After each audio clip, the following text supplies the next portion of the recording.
Hello दोस्तों, welcome back to my channel. आज हम लेकर आए हैं एक एडवेंचर मूवी। तो दोस्तों आइए अब मूवी को हम स्टार्ट करते हैं। कहानी स्टार्ट होती है 1719 में, जहां हमें एक लड़की को दिखाया जाता है जिसका नाम नारू होता है, जो कि कबीले में रहती है। उसके साथ एक डॉग भी रहता है। उस कबीले के लोग शिकारी का दर्जा नहीं देते हैं क्योंकि नारू उस लायक नहीं होती है। तो नारू शिकारी बनने के लिए काफी कोशिश करती है और काफी मेहनत भी करती है। तभी एक हिरन मिल जाता है तो नारू उस हिरन को निशाना लगाती है, लेकिन कुछ आवाज की वजह से हिरन वहाँ से भाग जाती है। तो नारू हिरन की पीछा करती है पर हिरन भागने में सफल होती है। तभी डॉग की पूंछ किसी की लगाई हुई जाल में फंस जाता है और डॉग का पूंछ जख्मी हो जाता है। तभी नारू कुछ दवाई लगाती है। तभी उसी समय नारू को आसमान में एक एलियन शिप दिखाई देता है। नारू को समझ में आ जाता है कि ये बादल नहीं हो सकता है, ये जरूर हमारा दुश्मन ही होगा। तभी नारू अपने भाई के पास जाती है और बताती है, आज मैंने आसमान में एक परिंदा देखा जो कि बहुत बड़ा था।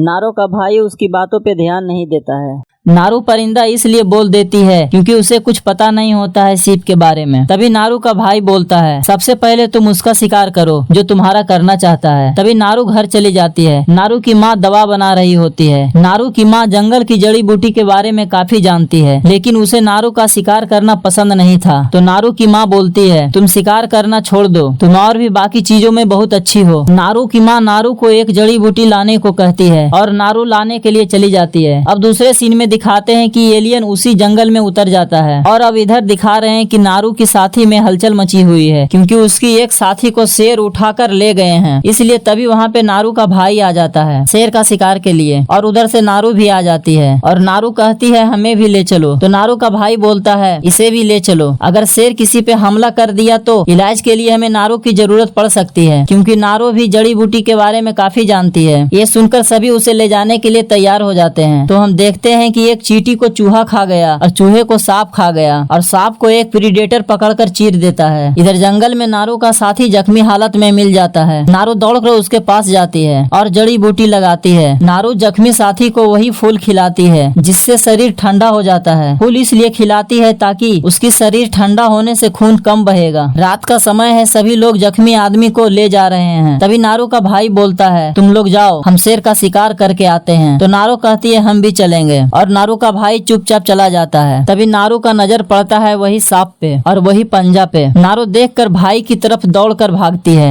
बताने के लिए। नारू जब बताती है तो उसका भाई ध्यान नहीं देता है और कहता है, हमें शिकार पे ध्यान देना चाहिए क्योंकि शेर की गुफा के पास हैं, जरा सा लापरवाही जान ले सकती है। तो नारू और उसका साथी एक पेड़ पे बैठी है। तभी शेर उसके साथी पे हमला कर देता है और फिर नारू पे हमला कर देता है। तभी नारू को एक रोशनी दिखाई पड़ता है जिसके कारण नारू का ध्यान भटक जाता है और पैर फिसल जाता है और वह गिरने लगती है और गिरते गिरते शेर को तीर मार देती है। अब नारू को होश आता है तो वह अपना घर में पाती है जो कि उसे उसका भाई वहां ले आता है और इधर उसका भाई शेर का शिकार करके उसे घर ले आता है और अब उसे कबीले का सरदार बना दिया जाता है। सभी खुश थे लेकिन नारू खुश नहीं थी क्योंकि नारू जानती थी कि खतरा अभी टला नहीं है। तो नारू अपने भाई को बताती है कि खतरा अभी टला नहीं है, हमने जंगल में एक बहुत ही खतरनाक शिकारी को देखा है जिससे हम लोग अभी अनजान हैं। लेकिन उसका भाई उसकी बातों पे ध्यान नहीं देता है। तभी दूसरे सीन में दिखाते हैं नारू अकेले ही अपने डॉग के साथ जंगल की ओर चल देती है उस शिकारी को ढूंढने के लिए। कुछ दूर चलने पे उसे हरे रंग का खून दिखाई देता है। तो अब दिखाते हैं कि वो प्रीडेटर पे एक भेड़िया हमला कर देता है। तो प्रीडेटर उसे मार देता है और मार कर उस भेड़िए के सिर पे तेजाब डाल देता है और उसे रख लेता है। तभी नारू को एक जगह बहुत सा भैंसे की लाश मिलती है जिसका खाल उतारा हुआ है और वहाँ एक सिगार भी मिलता है जिससे साफ जाहिर होता है कि उसे इंसानों ने मारा है। तभी नारू वहाँ से चली जाती है और कुछ दूर में वो दलदल में फंस जाती है। तो वो कुल्हाड़ी को पेड़ में फंसाकर निकल जाती है। तो वहाँ से एक नदी के किनारे पहुँचती है जहाँ देखती है कि एक भालू किसी जानवर को खा रहा है। तभी नारू भालू का शिकार करना चाहती है तो उसका कमान की रस्सी टूट जाता है और भालू नारू की ओर दौड़ता है। तभी नारू एक लकड़ी में छिप जाती है तो उधर से प्रेडेटर आ जाता है और भालू और प्रेडेटर में काफी लड़ाई होती है जो कि प्रेडेटर का हरा खून गिरने लगता है। लेकिन लास्ट में भालू मारा जाता है और भालू का खून प्रेडेटर के शरीर पे गिरता है तो उससे वो साफ दिखने लगता है और नारू देखकर वहाँ से भाग जाती है नदी के सहारे दूसरी ओर। जैसे ही नदी के उस पार पहुँचती है वैसे ही उसका साथी आ जाता है उसे ढूंढते, जिसे नारू का भाई ने भेजा था। नारू सभी कुछ बताती है लेकिन नारू पे कोई यकीन नहीं करता है। तो नारू जाने लगती है। एक लड़का उसे रोकता है और नारू उस पे हमला कर देती है, तो वो लोग नारू को बांध देता है। तभी वहाँ पे प्रेडिटर आ जाता है और सभी को देख रहा था। तभी एक लड़के के सीने पे 3 लाइट दिखाई देता है और प्रेडिटर उसे मार देता है और फिर प्रेडिटर दिखाई देने लगता है। दोनों साथी वहाँ पे प्रेडिटर पे हमला करता है, तो प्रेडिटर काफी बुरी तरह से दोनों को मार देता है और अब नारू वहाँ से रस्सी खोलकर भाग जाती है और एक घास की मैदान में आ जाती है। लेकिन प्रेडिटर शरीर की तापमान से उसे पकड़ लेता है कि जिंदा जीव कहाँ पे है। तभी एक लड़का वहाँ पे आ जाता है और वो भी मारा जाता है। तभी नारू का पैर एक किसी का बिछाया हुआ जाल में फंस जाता है, तो प्रेडिटर देखता है कि जाल में फंसा हुआ है और वो वहाँ से चला जाता है। अब दूसरे सीन में दिखाते हैं कि नारू एक लकड़ी का बना घर में बंधी हुई है। तो एक आदमी पूछता है प्रेडिटर के बारे में, तो नारू कहती है नहीं, हम कुछ नहीं जानते हैं। तभी कबीले का सरदार नारू का भाई को लेकर आता है जिसे बंदी बनाया हुआ था। अब दोनों को एक पेड़ में बांध देता है और सभी लोग छिपकर देखते रहते हैं ताकि दोनों पे हमला करने के लिए आएगा और प्रेडिटर को मार देगा। तभी वहाँ पे प्रेडिटर आ जाता है और असली रूप में आ जाता है,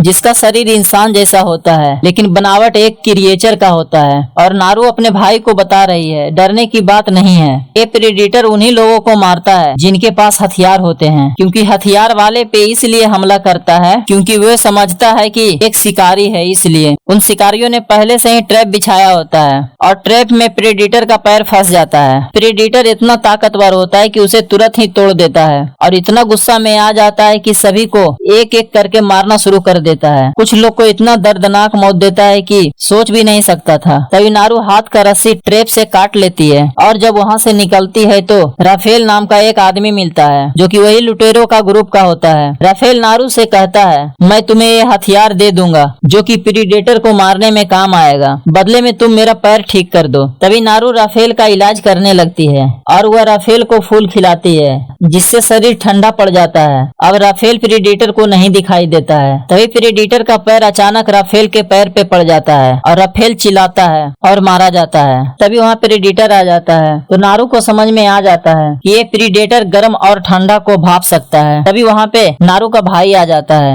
और प्रेडिटर के सर पे हमला कर देता है और प्रेडिटर का मास्क नीचे गिर जाता है और मास्क से लेजर लाइट निकलकर पेड़ पे गिरता है। प्रेडिटर जब नारू के भाई पे हमला करता है तो सारे तीर नारू के भाई को ना लगकर उसी पेड़ पे लगता है जहाँ लेजर लाइट का लाइट होता है। ये देखकर नारू समझ जाती है कि प्रेडिटर का हथियार कैसे काम करता है। जब दोबारा हमला करता है नारू का भाई तो प्रेडिटर गायब हो जाता है और नारू के भाई पे हमला कर देता है और नारू का भाई मारा जाता है, तो नारू वहाँ से भाग जाती है। तभी दूसरे सीन में दिखाया जाता है कि कबीले में एक लड़की वापस आती है और नारू की माँ को बताती है कि आपकी बेटे की मौत हो गई है, जंगल में एक खतरनाक जानवर आया है, शायद हम लोग को यहाँ यह जगह छोड़कर जाना पड़ेगा। अब उधर नारू को एक शिकारी मिलता है जो कि वो बच गया था, तो नारू उसे जख्मी करके छोड़ देती है और वहाँ पे उसी का खराब बंदूक रख देती है और नारू वही फूल खाती है जिससे शरीर ठंडा हो जाता है। और जब प्रेडिटर वहाँ पे आता है तो नारू को नहीं देख पाता है और वो शिकारी प्रेडिटर पे हमला करना चाहता है, लेकिन प्रेडिटर उसे मार देता है। अब नारू प्रेडिटर के पीछे से प्रेडिटर के सर पे गोली चलाती है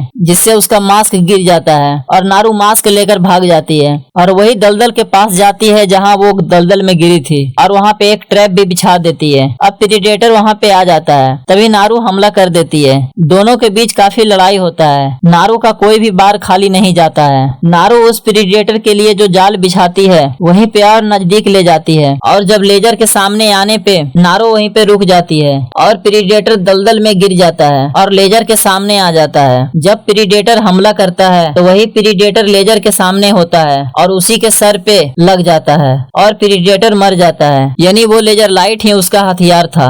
अब दूसरे सीन में दिखाते हैं कि नारू अपने कबीले में पहुंच जाती है प्रेडिटर का सर लेकर और नारू को कबीले का रानी बना दिया जाता है। दोस्तों इसी के साथ मूवी अब समाप्त होती है।